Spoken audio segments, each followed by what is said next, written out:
สบายดีสบายดีเด้อลูกเฮ็ดจั่งใดสบายดีสบายดีสบายดีอีพ่อเด้อมาลูกย่าเอ๊ะสบายดีสบายดีนะสบายดีเห็นไหมสบายดีเด้อ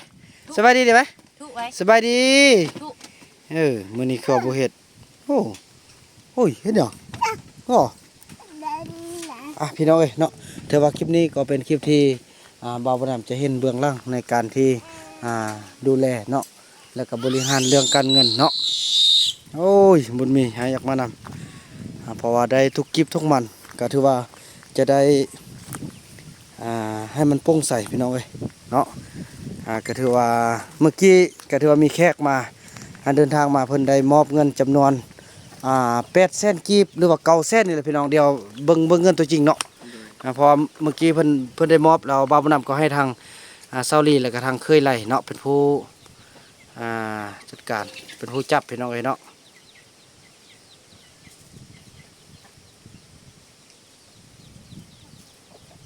เซาลีตอนนี้ไปไสเนี่ยนี่เป็นอะไร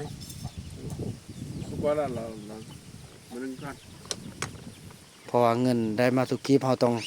ให้มันโปร่งใสมันฮู้เนาะน้องเนาะเพราะว่าเงินก็สิได้คลิปนึงแม่นบ่ถือว่าคือดังในพี่น้องผู้ใดบ่ไปจ้างผู้ใดบ่รับจ้างบ่ฮู้ผู้ใดบ่เป็นกรรมกรบ่ฮู้เนาะแต่ว่าเพิ่นมามอบแบบง่ายๆ8-900,000สิมันซ้ำกับเฮาไปห้ามจักขี้มือน้องว่านั่นแหละฉะนั้นแหละพี่น้องเอ้ยเนาะมาเลยน้องมานี่มาเลยเบิ่งเงินมาสิจดไว้จดพอเมื่อกี้นี่บ่ได้จดเข้าสมุดเถื่อพี่น้องเอ้ยเนาะเพราะว่า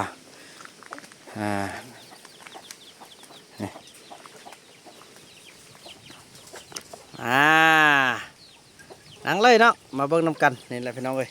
อันนี้คือความโปร่งใสโอเคเนาะ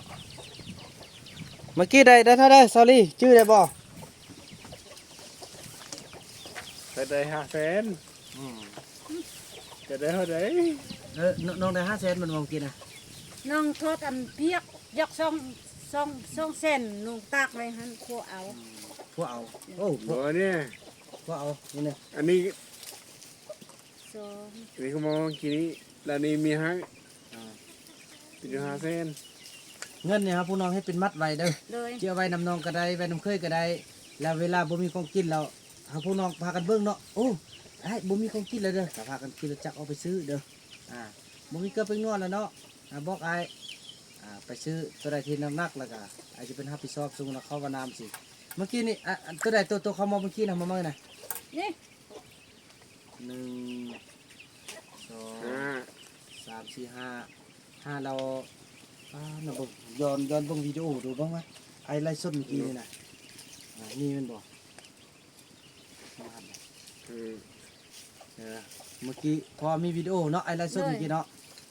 พอเพิ่นมองเมื่อกี้พี่น้องเนาะมองเมื่อกี้ก็จะได้จดไว้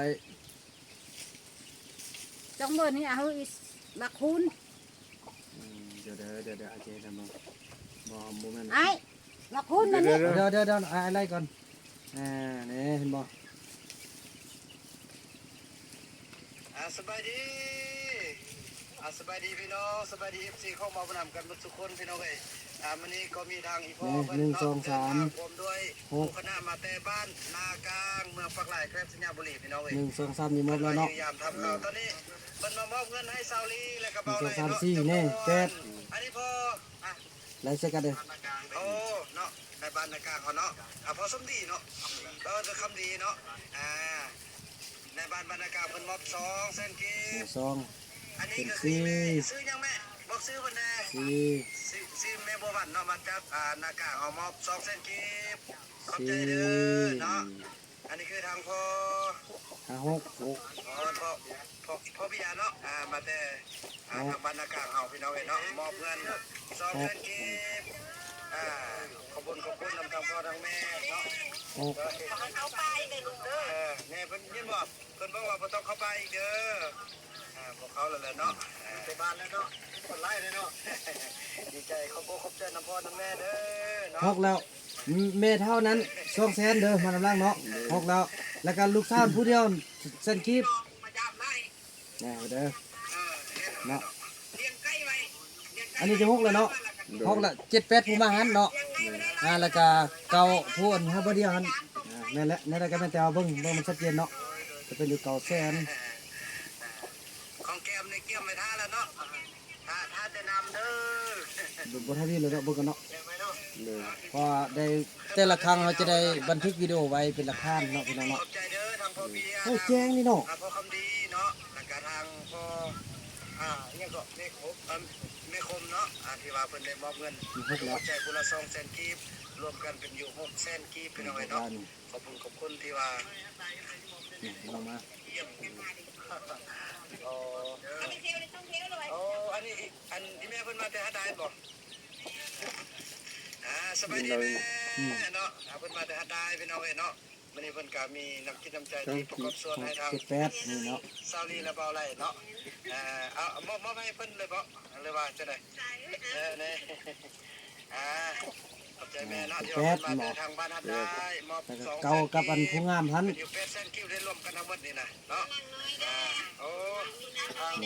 แปดแล้วนี่เนาะ โอ้อันนี้ FC เฮามาทางบ้านฮัดได้เพิ่นก็จะมามอบพี่น้อยเนาะจำนวนอะไร200,000กีบ100,000กีบเนาะพี่น้อยขอบ เก่าเนาะ ทางน้องน้อยเด้อเพิ่นก็เป็น FC พันเทของบ่าวบุญนำอยู่ทางบ้านฮัดได้เฮาพี่น้อยเนาะ โอเค แน่ เป็น9แสน ก็เส้นนี่ บวกเป็น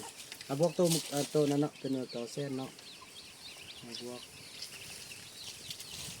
เนี่ยคือว่าที่มันมาอาลี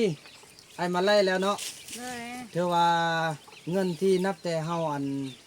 เปิดแหล่งท่องเที่ยวมาเนาะถือว่าได้เงินอยู่ทั้งหมดนี่3 ล้านถือว่ารวมทั้งหมดนี่เนาะอันเนี้ยฮานามุเฮาก็คิดไล่บวกกับตัวนี้เป็นเงินเลยเนาะที่เฮาได้จากตัวนี้ถึกอยู่3 ล้านกับ50,000แล้ววันนี้มาได้มื้อนี้เนาะบ่ได้บวกเทื่ออันนี้ไล่บวกตัวเก่าเนาะ เลย เดี๋ยวเฮาไล่รวมหมดนี่ไล่ฮับได้อยู่3 ล้านกับ50,000เนาะแล้วรายจ่ายเนาะอันนี้ก็แม่นรายจ่ายก็ถือว่าเป็นเคยที่ว่าบริหารในการจ่ายเฮาก็จดพี่น้องเอ้ยเนาะจดมาจ่ายทั้งหมดพี่น้องเอ้ยเนาะงวดที่1ได้อยู่3 ล้านกับ50,000รายจ่ายได้2 ล้าน2แสน20,000กีบพี่น้องเนาะถือว่ารวมไปรวมมาก็ถือว่าถึกอยู่อันยังเหลืออยู่6แสนปลายเนาะแต่การไล่ไปละมานี่ก็เป็นการซื้ออยู่ซื้อกินก็ถือว่าหมดอันนี้ก็ถือว่าเงินก็ถือว่าทุกกิบทุกมันแหละอยู่นำน้องกับอยู่นำน้องนี่เนาะเดี๋ยวไอ้บ่ได้จับแม่นแต่กิบเดียวบ่เพราะว่ามี FC บางท่านเพิ่นว่าไอ้นี่แหละจับเอาหั่นน่ะ เอามันบ่ได้เอา แม่ตะกิบหนึงบ่บ่นำก็บ่เอาพี่น้องเอ้ยเนาะบ่นำให้ทางโซพ่อแม่จับแล้วก็บางคนว่าไอ้นี่จุกจิกจูจี้มันบ่แม่น เอามันบ่เอาได้คาด เพราะว่าพวกเฮาอยากให้มันใช้เงินถือเพราะว่าสกัดกันเซาลีเพอเซาลีเป็นคนบ่ฮู้หยังเนาะสมมุติว่าไปซื้อเครื่องบ่ทางนอกเนาะเขาทอนให้เท่าใดก็ให้มันบ่สมมุติซื้อเครื่อง20,000สิแต่เอาเบอร์ละแสนให้ปกติคนเฮาก็ต้องทอนเป็น10,000คือเซาลีนี่จิฮู้บ่สมมุติสมมุติเอาเบอร์นี้นะสมมุติน้องมาซื้อเดี๋ยวสมมุติยกอย่างก่อนอันนี้เนาะน้องมาซื้อคนซื้อปลาดุกไอโลนึง50,000นี่แล้วน้องเอาเบอร์อันนี้มาให้อายนี่แล้วไอจิทอนน้องเท่าใดน้องฮู้บ่ หูแม่ไอ้ซึกหู บอกกันสมมุติว่าน้องไปซื้อมาผู้อื่นน่ะแล้วน้องบ่ฮู้นะแล้วน้องมาซื้อมาเอาใบนี้ให้นะแล้วไอ้ซื้อ50,000แล้วน้องเอาใบนี้มาให้แล้วไอ้สิเอาคืนให้น้องเท่าใด 2แสน 200,000โอ้มันก็ลุกขึ้นอายโอ้นั่นนี่น่ะนั่นนี่แหละพี่น้องเอ้ย 50,000 ต้องทอนขึ้น50,000เพราะว่ามื้อนั้นเนาะเงินล้านกีบไปใส่ปึ๊ดเดียวเนาะบ่ฮู้หยัง โด ตาม ย ฉะนั้น เงินล้านคลิป ที่ว่าบ่าวบ่นำอยากฮู้ก็คือว่ายานเงินเสียพี่น้องเอ้ยเนาะบ่แม่นยังอีดูต้นผู้ที่เพิ่นมาให้เนาะแม่นบ่คือแบบนี้แม่มื้อนี้เนี่ยเฮาไปจางนี่ปักไล่มือได้จึงใดเนาะ เลย คณะ เกือบหมดล้าน คณะไปนำในไอ้หูกูหูปลายอยู่ บัดนี้แล้วก็ ได้ เพราะว่าอยากให้ทางเคยฮู้แล้วก็ได้เท่าได้เข้าใจนำกันเนาะจังซั่นแหละแล้วมื้อนี้แล้วที่ว่าที่ผ่านมาแล้วก็เฮามารับได้อันมื้อที่อันเพิ่นรับกันช่วยเหลือมื้อไอ้พาไปห้องเพลงหั่นเนาะ เลย อันนี้เป็นเงินช่วยเหลือพี่น้องบ่เป็นเงินห้องเพลงเด้เงินห้องเพลงก็คือว่าให้ซาลีเนาะแล้วเพิ่นไปเลี้ยงเขามื้อนี้แล้วเนาะแม่นบ่ โดย 200,000กีบพี่น้องเอ้ยแต่แท้จริงเพิ่นได้600,000นั่นแหละก็บ่เป็นหยังอันนั้นบ่บ่นั้นก็บ่ได้ไล่แต่ว่าเพิ่นมามอบพี่น้องเพิ่นมามอบเป็นก้อนคือเดี๋ยวนี้แหละบ่บ่นั้นต้องได้ไล่ให้เขาเจ้าออกตลาดนั่นแหละถือว่าได้อยู่1 ล้าน2แสนมื้อนี้มาบวกให้900,000เนาะน้องก็ได้จดเอาเด้อรายรับเดี๋ยวได้900,000น้องบวกน้องรายละรับน้องรวบเป็นรายรับเลย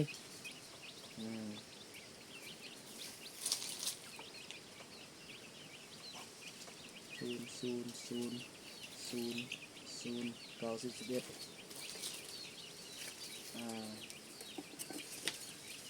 หนึ่ง2,100,000เนาะ มื้อนี้นี่ ถือว่ารวมเงินที่ว่าเขายังเหลือตัวจริงนะแล้วเขาก็สิเฮ็ดมาไล่ลบมื้อเช้านี้ปลาดุกหันนะเงิน 2 ล้านเท่าไหร่ 1,200,000อาจสิบ่นี่นะไอ้บวกมือยันบ่ถึก2,900,0002,100,000เงินตัวจริงตัวนี้ที่เราจะได้บริหารให้ เดือนนี้9แสนนี่นะ อันนี้มันตัวเก่าตัว1,200,000นะตัวหมู่บ้านนี่นะตัวที่เขาไปห้องเพลงเราเขามอบให้อยู่วงเดือน1,200,000มันมีใบพันบาทใบหนึงแล้วก็เงินอัน500,000นะแล้วก็50,000หันบวกเป็น1,200,000แล้วน้องจดเอาแต่รวมตัวนี้เลยก็ได้2,100,000นี่ก็ได้2,100,000นี่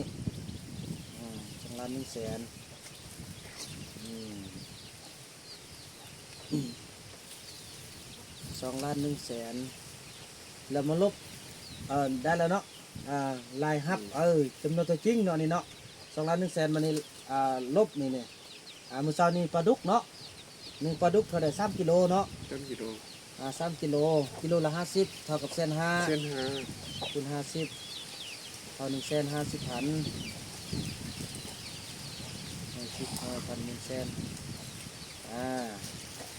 จดเอาเนาะมันถือกันเลยมันซีเฮานะมันถือกัน เพื่อบ่เป็นการที่ว่าผู้นั้นว่าตัวผู้นี้ว่าตัวหาเนาะมือกัน เพราะว่าบ่าวผู้นั้นไปเรียนสายบัญชีมาพี่น้องเนาะมีเรียนสายบัญชีเรียนสายพลาธิการอุปโภคบริโภคพี่น้องเนาะบ่าวผู้นั้นปรุงแต่งเรียนหมดทุกอย่างพี่น้องบ่าวผู้นั้นเนาะมามื้อนี้บ่คิดว่าจะเอาวิชาตัวนี้มานำใช้พี่น้องเนาะอันนี้คือการเก็บกำจำนวนคนรายรับรายจ่าย2มื้อเช้านี้น้ำมันเนาะน้ำมันแสน50กีบเนาะ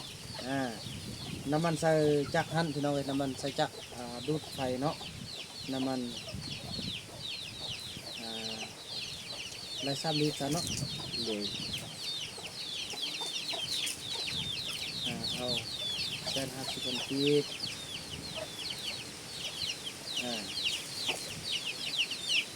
รายจ่ายซ้ำนี้แล้วเลือดเท่าไหร่นี่มียังเต็มเลยรายจ่ายเขานี่มันหรือเปล่า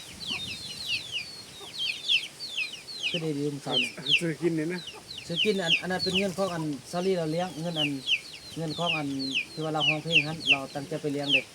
พอเราห้องเพลงก็ได้5-6 แสนเลยพี่น้องอันนั้นจะบริยุในบ่วงอันซ่องบริยุตัวนี้เลยอันนี้มันบ่วงที่คุณมอบโดยเฉพาะเงินทิพย์เงินของนางเลยมอบให้นางพอเขาส่งเสริมให้นางห้องเพลงเด็กเดี๋ยวคันมามอบซื้อเลือเด้อเขาจะมาตัวนี้ เงิน สาวลีสาวลี 3โล 1,500,000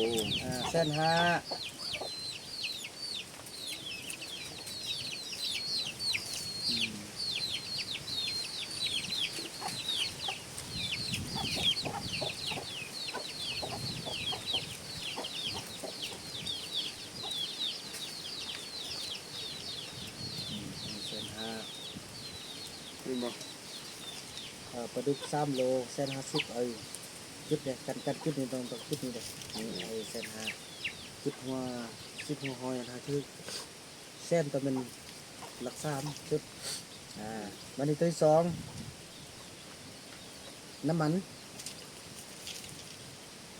1,500,000สิเนี่ยอะไรยังเขียนหนังสือเป็นเราเขียนเป็นบ่ หลงเป็น แต่ทอนเงินยังบ่ได้แล้วเนาะ มันใส่จักร ใส่จาก1,500,000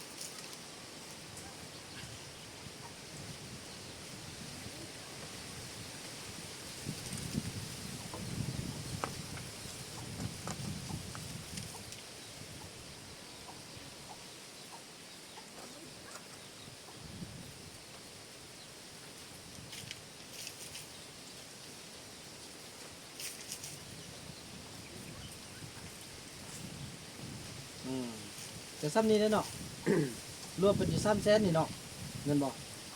1,500,000บ่1,500,000 300,000เนาะอันนั้นก็เช็ดน้ำเลยเช็ดน้ำอายรถ 3แสนวันนี้ทำให้ลบรายจ่ายได้บัดนี้รายจ่ายของเราดีขอเถอะเนาะอย่าพาไปเถอะเอาอย่าเดี๋ยวไอ้ที่บริหารเวียกนะโมเมนต์วันเราจะให้เขาเท่าไรก็ให้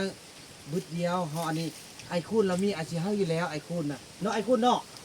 อันนั้นไอ้มีจะให้น้องๆกันไอ้อธิบายให้น้องฟังโมเมนต์วันเราจะให้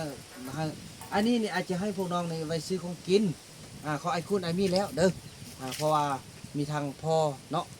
พอไก่เปลี่ยนเพิ่นส่งมาแล้วพี่น้องไอ้บ่าวคุณเนาะบ่าวนับจะให้ต่างหากเนาะแล้วยันไอ้เราบ่ได้เดี๋ยวนี้นะ บ่เกี่ยวอันนี้มันตัวเฮาซื้อไว้กินหมดทุกคนนี่คันบ่เฮ็ดซะนี่แหละเวลาเฮาอยากกินผู้เฒ่าอยากกินเขาเฮาอยากกินเขาเฮาปุ้ยของกินน่ะนะเฮาเช็ดซะได้ก็เอาเงินตัวนี้เอาไปซื้อน้องเด้อส่วนเงินบ่พูดนั้นไอ้มีแล้วเด้อไอ้คุณเด้อน้ำพุดกระแตอันนั้นบ่วงของตัวนั้นเบิ่งเดี๋ยวนี้หัน เอาจำนวนนี้ตังเลยเนาะอันนี้น้องเขียนว่าตัวนี้รายจ่ายเดี๋ยวลบรายจ่ายอันนี้เด้อลบรายจ่ายถือว่าเอาตัว2 ล้าน1 แสนนี่ตังเลยแล้วก็มาลบ3 แสนนี้2 ล้าน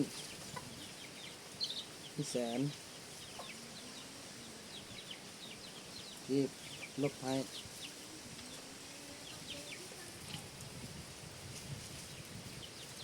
2-3 แสนเก็บเลือกตัวจริงมาเนี่ยอันนี้เอาตัวนี้มาลบลงเลยเด้อลบลงเด้อ ของเรามีเส้น หน่อยยันลบมือก่อนยังได้แต่ใส่จักรคิดไล่0 ลบ 0 0 0 ลบ 0 0 0 ลบ 0 0ยศ0 ลบ 0 0 0 ลบ 0 03 ลบ 1บ่ได้เป็นอยู่11 ลบ3ยังเหลืออยู่ตัวใดก็3 ลบ 1 3 ลบ 11ยังเหลืออยู่เก้าเหลืออยู่8 แต่เราก็โหดเสื้อเลย 8 เหลืออยู่8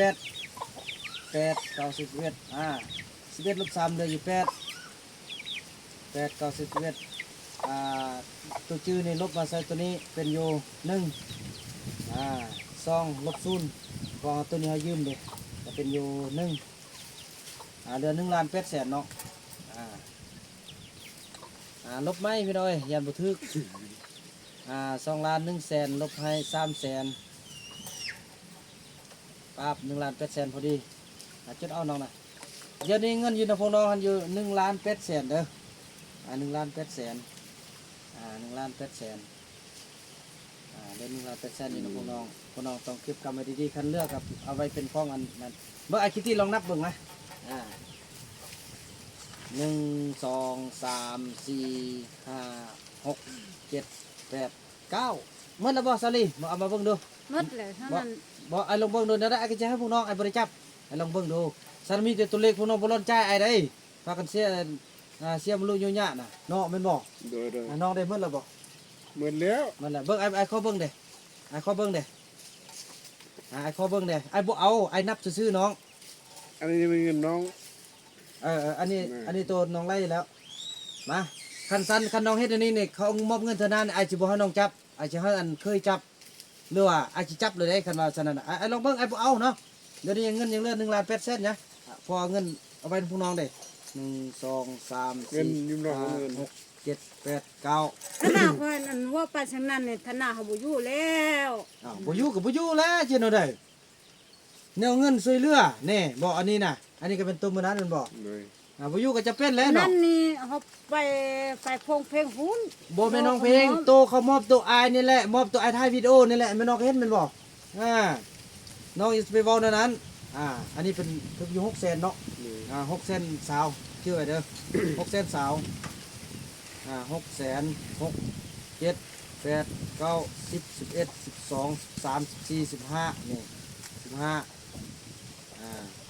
15แล้ว16 17 18น่ะก็พอดีเห็นบ่จำนวนเงินก็ซ้ำนี้แท้ๆเด้อันนี้ก็เป็นตัวที่เหลือนะน้องก็เอาไว้นี่อันนี้ตัวเงินตัวรายชื่อตัวจริงเนาะ เรา นี่ บอกเราเข้าใจ นี่ไอ้น้องต้องเข้าใจไอ้เด้ไอ้ให้พวกน้องจับเงินบ่อยากให้มันเสียอยากให้พวกน้องพากันซื้อกินเองเด้เห็นบ่น้องเฮ็ดนาบูดเดี๋ยวนี้เทื่อหน้าเห็นบ่มันสิได้นั่นนี่คันว่าสินี่มันผู้ใดสิมาช่วยน้อง คันช่วยแล้วเงินบ่เกิดอันประโยชน์เพิ่นอยากช่วยให้พวกน้องไปซอกซื้อกินนี่เอาบัดนี้เอาไว้บัดนี้น่ะเอาไว้เลยต้องแต่ไอ้ฮู้จำนวนได้1,800,000ได้แล้วก็สิเกิดบ่แบบนี้น้องคิดดีๆดูบริหารแบบนี้ก็สิเกิดอยู่ว่ะ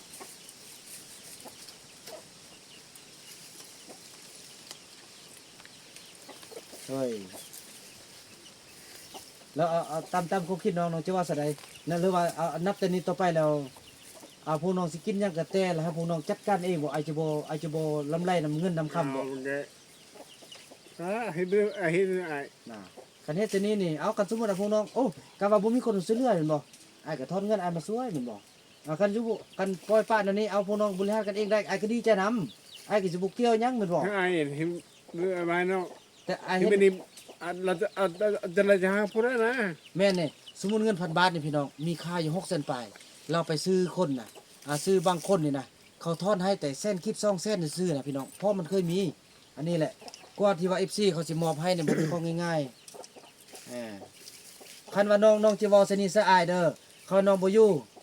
คันว่าสนิทอันนี้เนี่ยอายเป็นคนที่ว่าเบิ่งคนว่าผู้ใดถูกผู้ใดผิดคันน้องจิเว้าใส่สนิทน่ะคันน้องบ่อยู่น้องก็บ่อยู่บ่เป็นห น้ ยั อง ง เม็ดเอาบนเม็ดพริกเราน้อง น้องจิเว้าสนิทสะอายบ่ได้เงินกว่าสิได้มาเห็นบ่อายน่ะใส่เสียงปากเวกเพื่อให้พวกน้องน่ะได้น่ะไอ้จนเจ็บคอน่ะบ่เทื่อแม่นบ่หมดมือไอ้ไลฟ์สดไอ้เว้าให้เห็นบ่ผู้นี้มามอบบ่าวผู้นำถ่ายวิดีโอให้แด้น่ะก็ได้ถ่ายเข้าผู้น้องเป็นผู้รับสบายดีขอบใจสำนึกซื่อน้องยังเฮ็ดยากแล้วคำว่าเอ้าบางเทื่อไอ้จนบอกเอ้าขอบใจเพิ่นเด้บางเทื่อก็จนบ่นบมันยากส่ำใดแล้วอันนี้คันสั้นในพวกน้องคันว่าพวกน้องเก่งคันพวกน้องว่าหาได้น้องก็หาเองคันว่าน้องบ่อยู่ก็บ่เป็นหยังน้องไอ้ก็บ่ว่าเด้อไอ้ก็บ่บังคับอีก ยามเด้อก็สิว่าลาเป็ดเส้นเนาะ อายุละ1,000,000น้องนี่เอานี่เงินเป็น1,000,000ให้พวกน้องเอาไว้นี่นั้นน่ะพี่น้องเอ้ยพ่อกันเด้นี่ใบบาทนี่พี่น้องเจ้าอยู่หัวดีดักพี่น้องเอ้ยแม่ ทางราชการที่9ราชการที่10ไปให้คนที่ว่าบางเทื่อเขาโอ้จุนี่บ่มีหยังดอกให้เท่านั้นก็ให้รู้บ่ให้เลยก็แล้วเอาของให้ธรรมดาเลยก็แล้วแม่นบ่ โดย เขา เจ้า บ่ได้ทอนเลยพี่น้องเอ้ยนั่นน่ะบ่พนันต้องได้กำกับเครียดบ่อันมื้อนี้เครียดอายบ่ บ่ได้เทศ น่าไอ้บอกความจริงเนาะไอ้เพื่ออยากให้อยากให้พวกน้องมีเงินซื้อโดนๆเด้ออย่าเครียดน้ำไอ้เด้อ บ่เทศ นี่เงินอันนี้ไอ้ก็ไว้ในพวกน้องนี่กสิจ่ายหยังแล้วก็บอกพวกเลยแล้วพวกสิจ่ายแล้วพวกก็สิมาจดนี้แล้วมารายงานไอ้เนาะไอ้ก็มาลบลงนำกันหั่นนะเด้ออย่าเครียดน้ำไอ้เด้อไอ้ขอโทษเด้อนั่นแหละเอาอันนี้ก็เอาไว้กระเป๋าน้องคือเก่าเอาแล้วน้องเป็นเฮ็ดเป็นหัวเด้อนี่เด้อมีแต่ว่าซื้อหยังแล้วก็บอกพวกไปซื้อนำกันเด้อนี่พี่น้องเอ้ยนั่นแหละ เอาน้องเนาะ ไว้ไปแตกเดี๋ยวนี้เด้อแตกกับอันนั้นไว้น้ำน้องนี่นี่สาวลีเอ้ย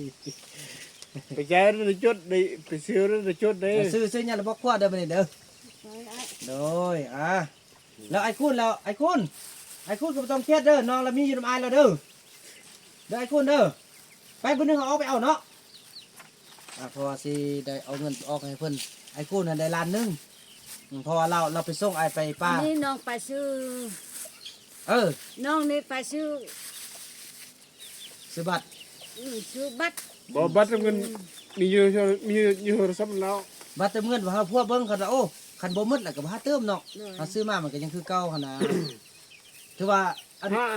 เงินบัตรเงินอยู่ใน50,000แล้วนี่ แม่นบ่น้องการคิดอะไรมันเรื่องเงินเท่าใดเขาก็ฮู้เนาะ โดย เพอตอนนี้ผมมาเมื่อเดียวผมบ่ได้ไปจ่ายหยังเด้เนาะเด้อน้องเด้อสู้ๆไปนำกันเด้ออย่าสู้ว่าซั่นเนาะคัน บ่ ใด เราเขาจะเดี๋ยวไปแค่ เพิ่นเข้าใจแล้วคนงามเนาะ แค่นั้นน้องเลย บ่ต้องบ่ต้องเครียดให้พ่อเด้อเพราะว่าเพิ่นก็บ่ฮู้หนังสือคือกับน้องนั่นแหละเด้อแล้ววันนี้เราเพิ่นจึงอยากให้มันบ่อยากเงินเสียเนาะบ่เทื่อยันมีคนมาลักกันนะเฮาจดใส่นี่เขาก็โอ้บ่ได้เด้มีไอ้นำเราเบิ่งฮู้นำได้เชื่อเด้อก็ฮู้บ่ได้เราไล่จับท่านนี่เราเอาให้ตำรวจยังตั้งจับกอหั่นนะครับกันตัวนี้เนาะเด้อคือนั่นแหละคันว่าสิมอบให้เขาเฮ็ดเขาเจ้าก็บ่กล้าเฮ็ดเนาะพี่น้องคือเคยนี่แล้วก็บ่มีความสามารถเฮ็ดเพราะมันตัวนี้แหละพี่น้องเอ้ยเนาะพอเขาเจ้าได้เอาไปก็คือว่าแหละยังต่างเนาะเขา โดย เจ้าบ่ฮู้หยังเลยพี่น้องเอ้ยเขาต้องได้กำกับนำสาลีอยากกินหยังก็ซื้อแต่ว่าไอ้บุกี้ที่พวกน้องสิซื้อหยังไอ้บุกี้ที่ แต่ขอให้มันมีประโยชน์ขอให้มันพวกน้องได้กินไอ้ายก็บอกว่างว่าเสียงหาไอ้ายเด้ไอ้พวกน้องมีกินไอ้ก็ดีใจแล้วเด้อนั่นน่ะเด้อน้องเด้อ โดย เอานั่น บ่เราได้บัตรเงินได้มาอย่าเขาบ่ได้ให้ห้ามบ่ได้ บ่ให้น้องเด้อเขาบ่ต้องให้ผู้นี้ผู้นั้นเด้อแล้ววันนี้คันสิหานี่บวกตัวนี้แน่นั่นนี่อาจจะบอกคันไอ้ว่าตัวนี้เกี่ยมไว้เด้ออันตัวนี้เราสมมุติว่าเฮาไปห้องเพลงเนาะคันน้องอยากได้เงินนะเป็นคนส่วนตัวน้องเนาะอันนี้ก็เว้าความที่ไอ้สนับสนุนเพิ่นมามอบว่าเวลาน้องห้องเพลงเนาะเพิ่นมามอบให้น้องเอาเวียนรถตัวนั้นเด้อเมียนของน้องรถแล้วจะบ่มีการปั่นเพิ่นแล้วมีแต่พวกน้อง2คนนั้นปั่นพัวใดๆมื้อนี้พัวอยากกินขนมบ่ซื้อให้พัวนะเงินห้องเพลงจะบ่ห้องบ่แม่นมื้อนี้คันได้มาแล้วก็ถ้าน้องอาจจะบ่คิดไรอาจจะบ่จดตัวนี้แล้วคันว่าเพิ่นเอาอันนี้มาช่วยเหลือเด้อมามอบเป็นคลิปให้ได้สิแล้วอาจจะมาถ่ายคลิปแล้วจะแม่นหรือว่าไอ้บ่ถ่ายคลิปก็โอเคเนาะตัวนี้เป็นการช่วยเหลือเด้ออาจจะช่วยเหลือแล้วมาจดเข้าปุ่มตัวนี้เด้อนั่นแหละคันน้องอยากได้ไลฟ์ผู้เดียวแล้วเวลาไปห้องเพลงแล้วน้องก็ไปห้องเพิ่นได้แล้วน้องก็เมียนเอาเด้อ โดย นั่นเนาะน้องได้ไปแสดงน้องบ่มีข้อขัดข้องใจหยังติ บ่ ไอ้เฮ็ดถือหรือเฮ็ดผิดนี่ คิด ถือแล้วบ่ คิดก็ ถือแล้วแล้วก็บอก FC ได้ว่าเรื่องเงินไอ้บ่เคยคิดว่าจะเอานำพวกน้องหรือว่าไอ้เคยเอานำพวกน้องบ่ อีซีนเอามานำบ่เคยเอานำพวกน้องจักดีทีวีเลย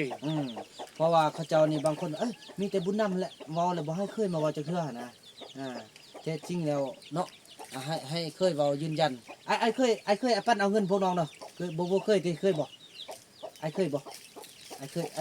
ทัวเงินแบบนี้เนี่ยนะแบบนี้ไอ้เคยเอานำพวกน้องบ่เขาฮับมาเขามอบนี่ไอ้เคยจับเอาบ่เคยจับบ่หรือว่าจับ แต่น้องมาอยู่นี่อายบ่ได้เงินพวกน้องจักเทื่อ เราลองบอกซื่อๆกันยังยากก็ดอกไอ้เคยเอาบ่หรือไอ้บ่เคยเอา เวลาเขามามอบเนี่ยเวลาไอ้คลิปนะหรือว่าหาแต่พวกน้อง เลยเขามามอบตีน้อง ครับแต่น้องเนาะ เลย ไอ้ เขา เขา หูอันFCหูจักมอบตีน้อง แน่เนาะพี่น้อง เครื่องก็มอบอาหูน้อง แล้วก็ เงินก็มอบอาหูน้องคนชิเดอเขาบ่ได้ไปมอบหรอก แม่นพี่น้องเอายืนยันเนาะอันนี้ยืนยันพี่น้องเอ้ยบ่าวบุญนำก็บ่ได้เอาเนาะได้ทุกที่ทุกมันบ่าวบุญนำบอกเขาหมดพี่น้องเอ้ยแต่บ่าวบุญนำคุกกี้ย้อนว่าเป็นห่วงยันเงินเสียพี่น้องเอ้ยยันเงินเสียแบบบ่มีประโยชน์เพราะว่าคือว่าและบางเทื่อเดี๋ยวนี้ก็ได้เคยมา ก็อยู่เบิกเงินล้านนึงน่ะไปมือเดียว เงินนั่นแหละ เลย พี่น้ เงิ อน ง เส้นนึงแล้วเคยก็บ่ได้มา เงินนั่นแหละพี่น้องบ่าวบุญนำเป็นห่วงฉะนั้นแหละเคยกับฟังก็เคยก็คือสิคุ้มบ่ได้เพราะว่าเรากับแซ่บจังได๋วะบ่หากเอามาได้อย่างต่างบ่าวบุญนำก็คือเบิ่งเมื่อกี้นี่แหละพี่น้องเอ้ยการเฮ็ดซินี่แล้วบ่พอใจว่าสินี่ว่าสัตว์เพิ่นได้บ่ยกซื่อๆเนาะ ซื้อ ไปอยู่ซื้อ บ่ยกซื่อๆได้ยินบ่เข้าใจเนาะคิดว่าไอ้สิเอานะไอ้บ่เอาของน้องดอกไอ้บ่เอาดอกไอ้อยากโหซื่อๆนั่นๆๆๆ เลย เอา ได้ ไป หลาย โดยเข้าใจหลายไอ้น้องก็จดรายละเอียดดีละ โดย ก็เป็นห่วงพี่น้อยเราสิไปบอกไอ้คุณก่อนเพิ่นน้ำมืดนิดนึงก็หมดน้ำมืดนิดนึงไอ้คุณอันนั้นอันนี้มันเงินเขาอันช่วยซื้อเขาเด้อแล้วเงินไอ้คุณเรายืนน้ำอายเด้อไอ้สิป้าสิเอามื้อนี้เลยเนาะไปเอามื้อนี้เลยบ่ฮะไปเอามื้อนี้เลยบ่เอาบ่เบิ่งมัดน้ำโคกไหมบ่ได้มันไล่กัดไก่เต็มแล้วโอ้บ่ได้ระวังเด้อโอ้เป็นห่วงพี่น้องเอ้ยเบิ่งซั่นนั้นบ่าวน้ำจะไปเอาเงินบ่าวคูณก่อนพี่น้องพอบ่ได้เพิ่นโอนเข้าบัญชีเนาะแต่ว่าเคสนี้เฮาบ่มีเงินอันที่ว่าบัญชีนะพี่น้องเอ้ยเฮาจะได้ไปถอนออกเนาะถือว่านั้นแหละพี่น้องผู้ใดกันนะบุญนะบึ้งเด็กก็เนาะ สู้ๆเด้อน้องเด้อ เขาจะบ่ฮู้ นี่แหละมันบ่มีคือว่าเนี่ยเนาะจนบ้านเมืองจนใหญ่ซำนี้แล้วคันบ่มีการควบคุมแล้วก็คงจะแตกซ่านน้ำโมแล้วน้องเอ้ยเฮาเข้าใจนำกันเนาะเอาขอบใจน้องเด้อที่เป็นห่วงเป็นใยแล้วก็เข้าใจถือว่าแนวนั้นแหละพี่น้องเอ้ยคลิปนี้บ่าวบ่นำจะขออนุญาตจบคลิปกันซำนี้ก่อน น้องก็คือจะอายบ่นำอยู่แล้ว โดย อย่าแต่คือว่าเข้าและบ่เข้าใจเห็นบ่เมื่อกี้เนาะเมื่อกี้ยังว่าเอากันเฮ็ดอันนี้เฮาบ่อยู่แล้วเห็นบ่บ่ต้องไปอ้อนเขาคันว่าอันนี้นิสัยของอายน่ะ คันว่าผู้ใดถึกอ้ายก็ว่าถึกผู้ใดผิดก็ว่าผิดน้องเอ้ยเห็นบ่สาวลีผิดอ้ายก็ว่าผิดน้องผิดอ้ายก็ว่าผิดอ้ายบ่ได้เคยว่าสาวลีผิดอ้ายจะว่าถึกอ้ายก็บ่น้องผิดอ้ายเว้าถึกน้องอ้ายก็บ่เคยเว้าเห็นบ่เห็นบ่เมื่อกี้ไอ้มึนเด้ว่าอ้าวคันบ่อยู่ก็บ่อยู่บ่เป็นหยังเห็นบ่อ้ายก็สิเห็นบ่อ้ายก็บ่ได้พร้อมไฟนั้นไฟนี้เนาะอ้ายเป็นกลางเดี๋ยวนี้เนี่ยเฮาต้องได้คุมมันได้แต่หลักๆแล้วเฮาคุมเราก็ต้องคุมในทางที่ถูกแม่นบ่เอาเฮาบ่ต้องเอาแบบอันมักฟังนั้นมักฟังนี้คือเดี๋ยวนี้บางคนหาว่าอ้ายนี่คุมเข้าข้างเซาหลีอ้ายก็คือว่าเนาะช่วงเซาหลีผิดอ้ายก็เข้าข้างน้องเนาะช่วงเซาหลีผิดเซาหลีผิดอ้ายก็เข้าข้างน้องส่วนน้องผิดอ้ายก็เข้าข้างเซาหลีคือว่าอายุความเป็นกลางนั่นแหละเอานั่นอยู่คนกลางอยู่แล้วโดยขอบใจน้องที่เข้าใจอ้ายเด้อนั่นแหละขอบใจน้องเด้อถือว่าคลิปนี้บ่าวนำขออธิบายสั้นๆให้ทุกคนได้พิจารณาเบิ่งเอานำกันเนาะคลิปนี้บ่าวนำขออนุญาตกล่าวคำว่าสบายดี